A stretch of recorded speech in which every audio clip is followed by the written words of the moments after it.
All right, welcome to our broadcast for the week of, let's see, today is the 16th of August. Sorry, the 11th of August. I was getting ahead of myself, 2016. And today's episode, we're going to talk a little bit about microphones and, in particular, polar pickup patterns. I should say that more technically correctly as polar patterns.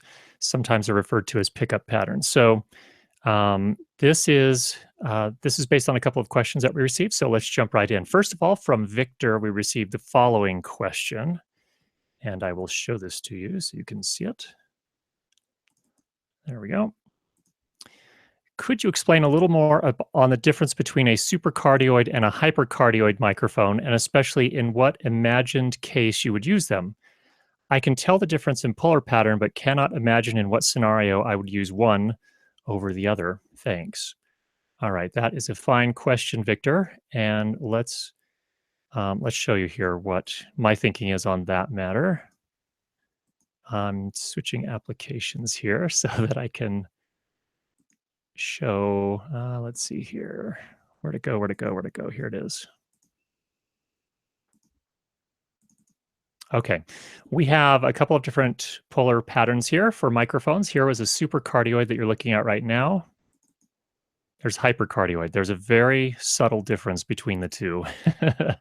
I would watch two things. Number one, watch this line right here, and we'll come back in just a second, talk about what all this means. And then also watch the tail right here when I switch between them. Smaller tail on the supercardioid, larger tail on the hypercardioid.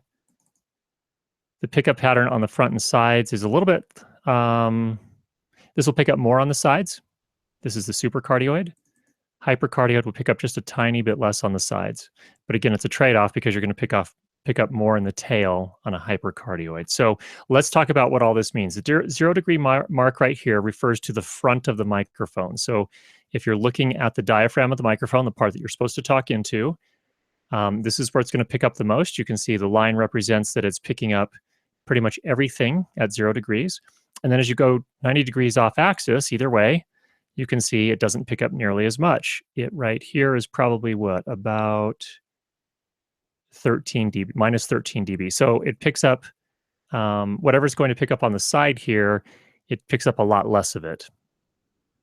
And then on the tail here, again, this is the hypercardioid pickup pattern here.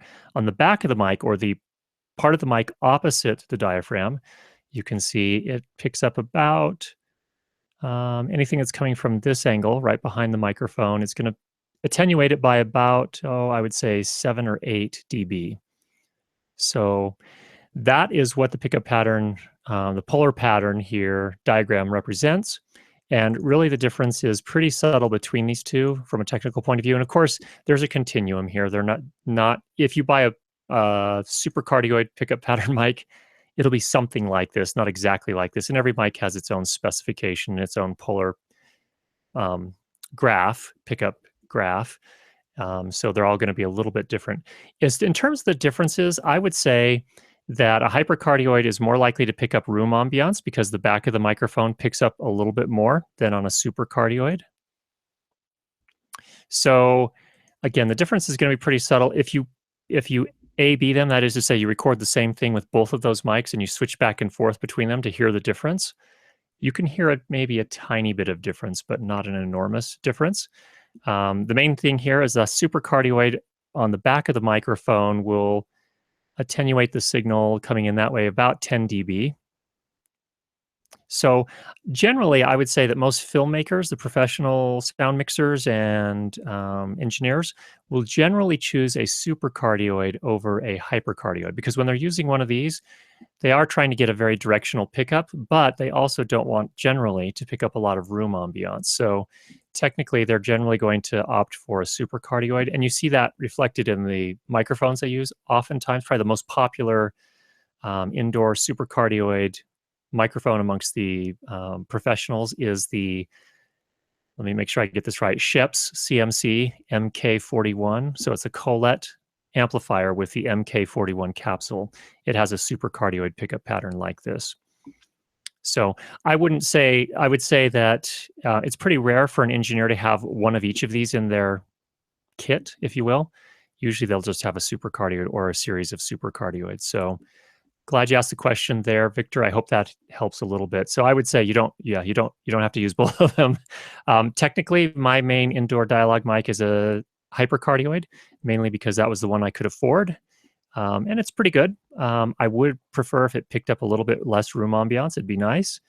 And indeed, you could tell that difference with a supercardioid, but someday I'll be able to buy a supercardioid pickup pattern mic. Now, I'm not trying to also suggest that supercardioid pickup mics are more expensive than hypercardioid. That's not the case. Just in terms of what I ended up buying, it just happened to be a hypercardioid. So there is what I hope helps a little bit in relation to hypercardioid versus supercardioid. I think in short, generally, the pros are choosing supercardioid over hypercardioid because it's kind of a trade-off that seems to work pretty well for most dialogue that's recorded indoors. All right. Let's go over to our next question here. And we'll share this other window. This is a little bit funky. Here we go. Share that. There we go. Next question is from Gary Davies. Gary always has a good question. Curtis, with your experience with different types of microphones, have you had the opportunity to compare microphones that have multiple elements or diaphragms and active circuitry for manipulating the polar pattern as to passive polar pattern microphones that we generally use?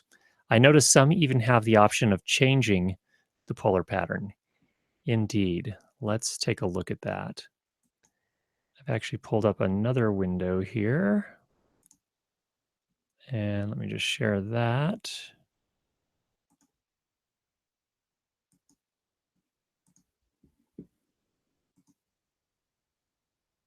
Here we go. I will first of all confess, Gary, that I have not used a lot of these types of microphones, although I will say that my brother has this one here. He records primarily music, but also some voiceovers. And his name is Kerry Judd. He and his partner have what's called Wormhole Studios in Boise, Idaho. And this is his primary vocal and dialogue recording microphone. It's an AKG C414, and technically there are several versions of that. This happens to be the 414 XLS. I believe this is the one that he's got.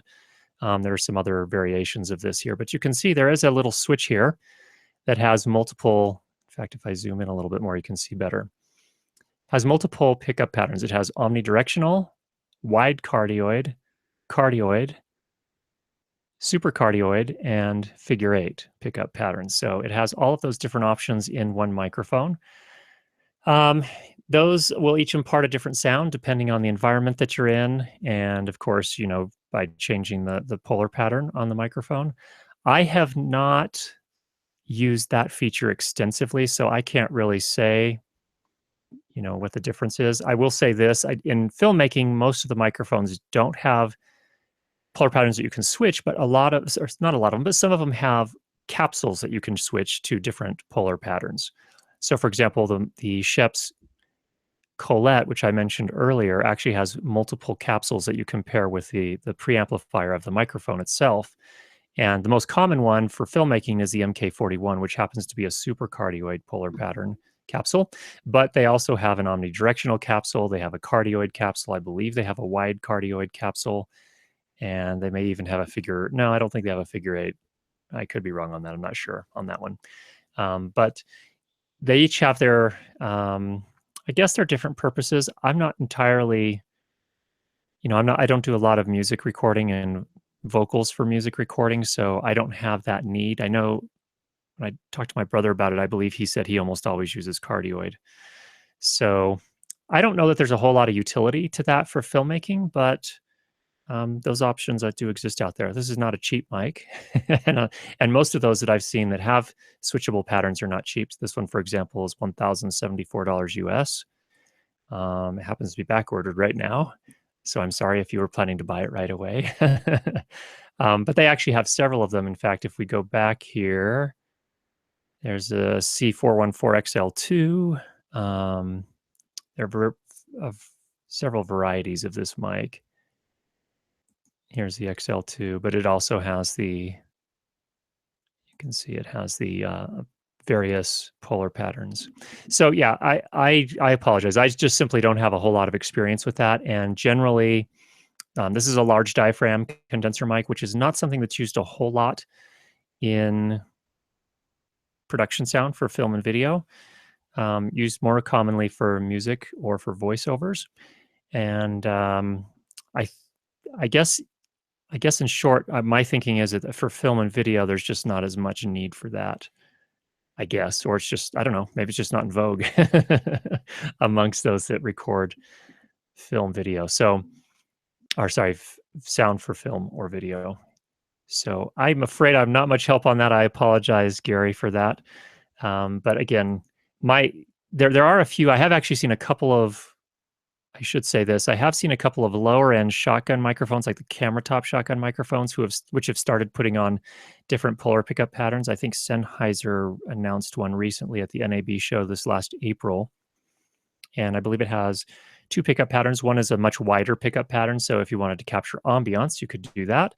And then they had one which was a much narrower pickup pattern, which would be better for probably picking up just dialogue from the person that you're filming.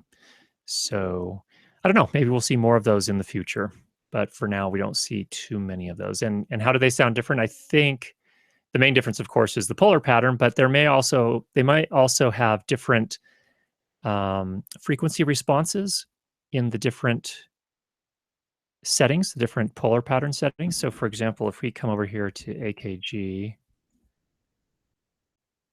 and let's look in our professional audio solutions. Let's look under microphones. I believe they are reference recording microphones. Here's the C. Yes, you can see here, and I'm going to zoom in here. How do I zoom in? Not that. There we go. Okay. It's about as much as I'm going to get here. So it's going to be a little bit tough, I think. Oh, here we go. This is much bigger. Okay. All right. This is the omnidirectional frequency response. So you can see here, the nice thing about omnidirectional, and actually, I guess I should say this, in general, omnidirectional will have, in terms of bass, it'll be less likely to have any sort of proximity effect. So that is to say, when you get up really close on the mic, generally you'll get a very kind of bassy sound on a lot of microphones, especially cardioid microphones. Looks like we've got someone on here and we're getting a little feedback. Let's see here. Sorry about that. Okay, back to the frequency response. So they'll be different in each one. So here's omnidirectional. Here is wide cardioid. And these actually are looking pretty similar. They're a little bit different up here in the higher frequencies, but not by much. So the frequency response may change just a little bit. There's hypercardioid, and here's figure 8.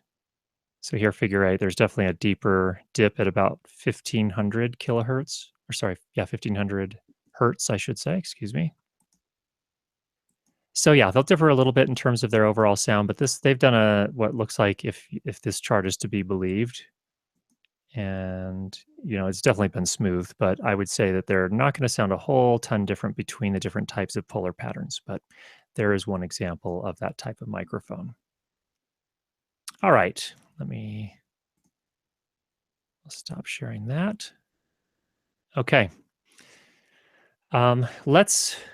If I haven't seen any other questions on the Google Plus page, so we have a few more minutes. What I'd like to talk about is a couple of other things. If you do have a question, go ahead and post it there on the Google Plus page for this particular sound for video session. If you go into the actual link there and you leave a question there, I'll be happy to take a look at that. Let's talk about some other things in the meantime. So I have, now, not that all of you are going to be doing this, at least not right away, but hopefully at some point you will be doing a sound where you'll be the sound person on a production, and you will need a means to carry your audio recorder with you while you operate a boom pole, for example, and you mix the lavalier microphones along with the boom pole or with a boom mic. And in that case, you're probably going to need some sort of solution to carry that mixer or recorder around with you. So I wanted to kind of point something out here that so that you didn't make the same mistake that I made initially. Let me go grab my sound bag here, a couple of them actually.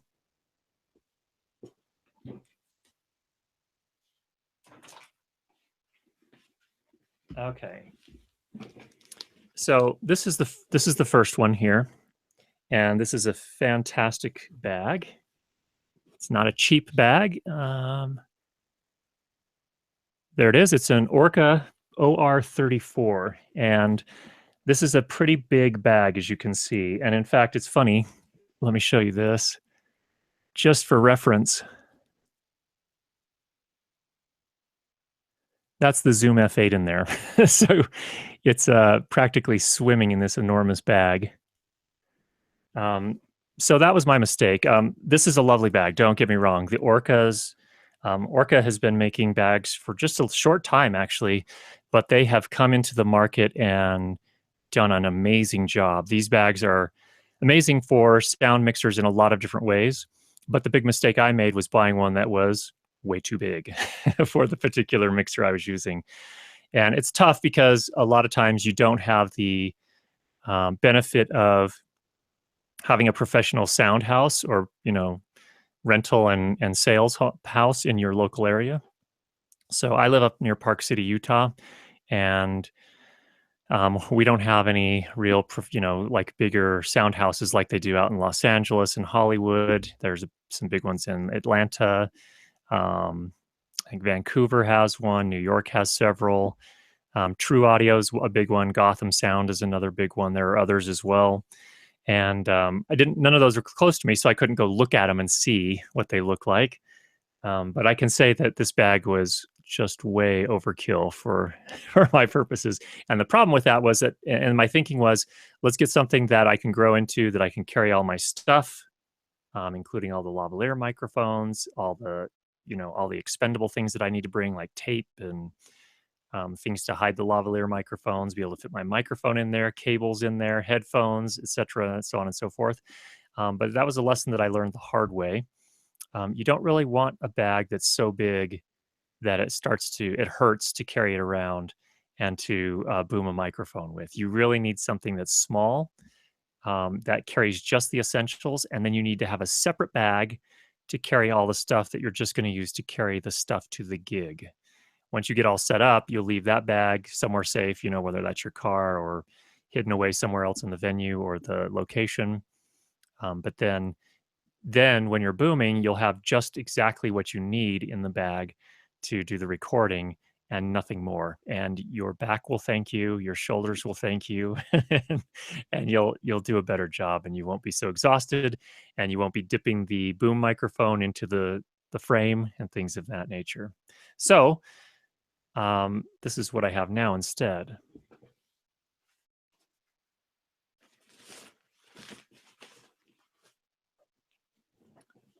This is the much smaller Orca OR30. And just for reference here, you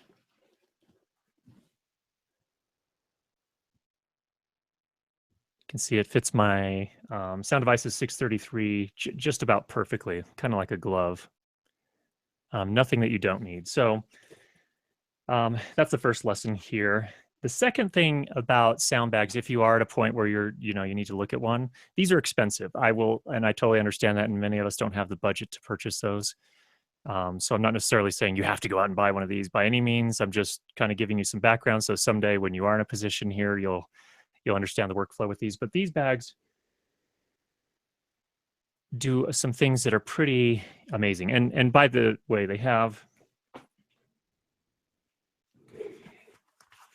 come with a shoulder strap that's really amazing. Actually, it's one of the best shoulder straps I've ever had for any bag. Very thick padding, has these sort of rubberized things that sort of hold onto your shirt or jacket really nicely so that it doesn't go slipping off. Nice wide strap, a very sturdy strap. And of course, that's replaceable if anything were ever to happen to it. But that's one way you can use them. And typically what you're going to do is put them over the shoulder like this. So one strap will actually go around your back and the other one on the front like that. It's the most comfortable way to use it. And that way you can control where the bag goes a little better, keep tabs on it, and it keeps it comfortable for when you are hand booming. So just a few considerations there. The thing that makes these bags very specific for sound recording and mixing is, first of all, they're made to carry the sound mixer like this. And you'll notice here, I'm going to take some of these other things out of the bag. I have some of my time code gear, lavalier mic, more time code stuff. But here's one example of kind of the things that they've done. You can see if I turn this upside down, the mixer doesn't fall out. My $3,000 mixer doesn't fall out. It actually has these straps with hooks on them that are made specifically to hook right onto the little clip here on the mixer itself. So that's one thing. Another thing that's super helpful, and I'm going to turn off this little lower third here. Give me just a second. That's just getting in our way right now. There we go. So one thing we have here, we have these pockets on the side, which are nice because then, of course, you can open up and access the inputs on your mixer. See there are the 2, 3 inputs there, so you can run the cables in here, depending on how many you have. You can see here there's a pocket for wireless receiver. It's kind of hard to see, but you can see here, for example, we have the receiver for my Road Link. And that sits in a bag on the outside. These are removable, but they have a great locking system with a snap and a little twist thing. Really nice thing about this mixer is, or this bag as well, is you can access it from 6 of the sides. You can open that panel entirely if you needed to do that. That's mainly for setup. But you have the same panel on the front, on the back side, on the opposite side, and on the bottom as well. So if you needed to swap out a battery, you can actually open the bottom. So it's really nice. Just in terms of ergonomics, they've really thought a lot of things through. And of course, you have a pocket up on the front here. They all of the pockets have these zippers that can zip both ways, and actually 2 sets of zippers. So, and then inside, you can actually open, there are openings between the outer pockets, say, for example, and the inner pocket. So you can do a lot. There are some sort of some straps here that will hold your additional wireless in place if you have some additional wireless units that you want to put inside here. So it's a bag that really is designed specifically for holding a sound mixer and or recorder. It also has, for example, these straps here that are very quick to open and close, where you can hang your cable, so you can kind of keep your cable tidy and keep anyone from tripping over it. You can also hang your headphones from that when you're not shooting. We have some additional straps here to actually hold your boom pole if you needed to do that. There is a rain cover that comes with it as well, so you can see through it, but you can reach in the sides and still mix if you're out in the elements in the rain and the snow and things of that nature. So it's definitely a system that's been very well thought through. And that's why they're so expensive. They're built out of the really high quality materials. So I've had this one, the bigger one I've had for the OR34, I've had for about a little over a year, actually. So I've really enjoyed that, except I found that when I got onto gigs, and I had all my stuff in it, it was just crazy. And so last minute, I'm throwing all this stuff out of the bag, trying to lighten it up so that I can do my job comfortably. So I guess the lesson in the end is don't overbuy your bag if you are going to invest in a bag for your recorder. And the Orcas are definitely worth looking at. They are very, like I said, I think the OR30 is a $300 bag. The OR34, which is the bigger one, which is really, incidentally, that's made for mixers like the Sound Devices 688. So that's an 8-input mixer that's pretty large, and it will fill most of that first slot on the bag. It's really made for that. So that's important to keep in mind. And again, don't overbuy, because I was throwing all the stuff out of the bag at the last minute during a gig, trying to lighten up so that I could be comfortable through the shoot. So it's much better to have a small bag that you will actually wear during the shoot and a separate go bag, if you will. That's what I've heard them called before. And the go bag will have all the other stuff in it that you don't need while you're actually booming, but you need to bring with you to get set up for the shoot. So hopefully that advice and my mistake on that front will be one less mistake that you all make. So hope that's helpful for you. Let's go back and see if there are any new questions posted for the session here today. I don't see, I just refresh the page. I don't see any new ones here for today. We did have a number of new people sign up for the course over this last week. The Basic Filmmaker posted a review of the course out on his website over on YouTube, and I can't thank him enough. We had a number of new people join. So for those who are joining for the first time, welcome to the session. Glad you could join us. And again, don't be afraid to email me for those that are enrolled in the course. I love to hear from you. And you know, if you are stuck at any point in the process or you're not quite getting the results you want, email me. My email is curtis@learnlightandsound.com. And feel free to leave questions on these weekly help sessions. We're really hoping to kind of make this a unique thing for you where it's not just an online video course. And if you're stuck, you're stuck. Instead, we like to take care of everybody and make sure you're getting the information that you need. And it's also a great way for me to get more feedback and figure out where are the areas where you need more help or you're struggling a little bit. So thanks again to everyone for joining for this session. And we will talk to you again next week. Take care, everybody.